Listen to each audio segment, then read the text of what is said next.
my top 5 best affordable citrus fragrances in my collection. First up, we're going to start off very strong with the brand new Rayhon Pacific Aura, which if you haven't tried this or Pacific Chill, you have no idea how much you're missing out on. From the very opening, it comes off very juicy citrus, especially with the black currant in here. But what separates this from other citrus fragrances is the fig in here really just enhancing the juiciness of all the citruses. And because of that, it does come off a bit sweeter, which in my opinion is more mass appealing. But most importantly, this takes a different road than your typical citrus fragrance, which at this point can get very boring. Up next is actually my favorite Tigar inspired fragrance, and it is Armaf's Odyssey Tyrant. And the reason it's my favorite is because it takes the DNA, adds a little aromatic lavender in it, and it just enhances it so much. The original DNA is like citrus, amber, woods, and musk. It smells great, but it always felt like there was something missing. And it looks like Arma found it because this smells ridiculously good. Gives it a more masculine type of feel and also a nice deepness and richness. It just smells better at a fraction of the price. The next one is also inspired by imagination, and it is Khadlaj Carus Blue Spice.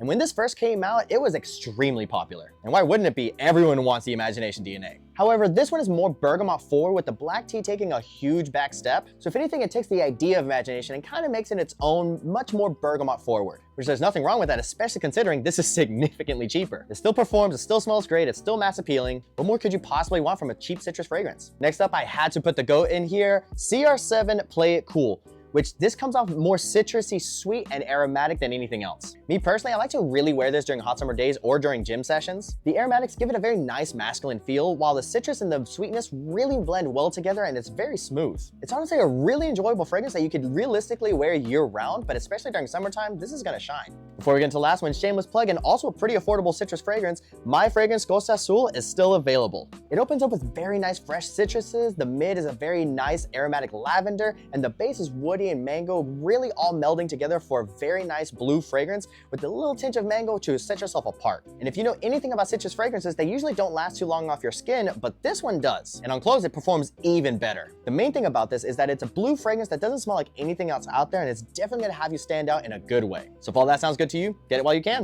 And the last one on this list I actually find myself reaching for a lot during the summer. It's basically a mix between Afternoon Swim and Tigar. And if that sounds good to you, it should. You get that fresh, juicy orange aspect, some citruses in there, that woodiness in there too. It's just enjoyable from opening to mid to the end. The only problem is that the performance could be a lot better, but it smells so good that I just overspray the crap out of it. And the cherry on top has probably got the coolest bottle design of anything in my collection, and definitely the heaviest, and it is Lattafa Pisa.